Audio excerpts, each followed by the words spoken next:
जाओ भगवान विष्णु से कह दो कि खुद अपनी मूर्ति को ठीक कर ले।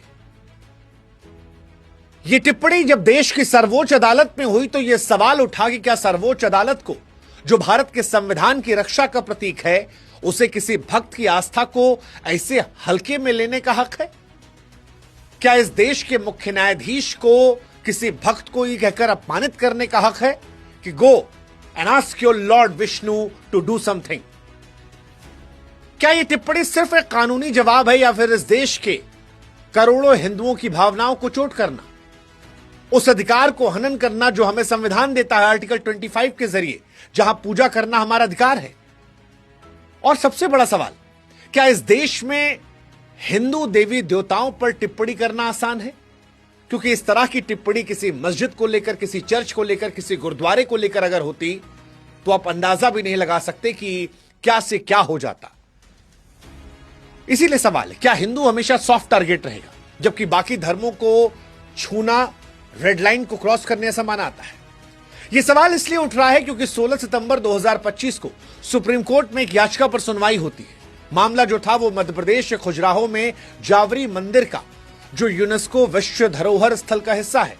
इस मंदिर में भगवान विष्णु की 7 फीट ऊंची लंबी मूर्ति है, जो याचिकाकर्ता के अनुसार मुगल आक्रमणकारियों के जरिए क्षतिग्रस्त हुई थी। इस मूर्ति का सिर टूटा हुआ है और इसे ठीक करने या फिर बदलने की मांग थी। याचिकाकर्ता का यह कहना था कि मंदिर चंदेल राजाओं ने 9वीं से 12वीं सदी के बीच में बनवाया था।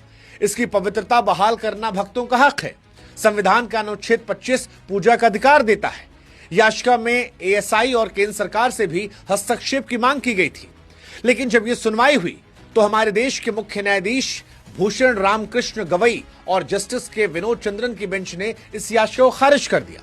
उनका तर्क था कि मामला एएसआई के दायरे में आता है और खजुराहो एक संरक्षित पुरातात्विक स्थल है।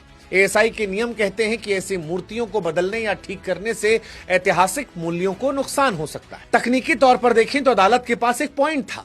सुप्रीम कोर्ट हर पुरातात्विक मामले में दखल नहीं दे सकती, लेकिन विवाद हुआ सीजीआई की टिप्पणी को लेकर।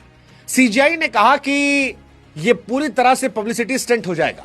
आप एक काम कीजिए, जाइए और अपने देवता से कहिए कुछ करें। आप भगवान विष्णु के कट्टर भक्त है ना, तो जाइए और भगवान विष्णु से कहिए कि ठीक कर दे। यही सारा मामला गड़बड़ा गया। सवाल उठा कि क्या अगर किसी और धर्म को लेकर कोई याचिका गई होती तो उस याचिका में उस धर्म को लेकर यह कहा जाता, और अगर इस देश में सब कुछ भगवाने करने लगे तो फिर सुप्रीम कोर्ट की जरूरत क्या है?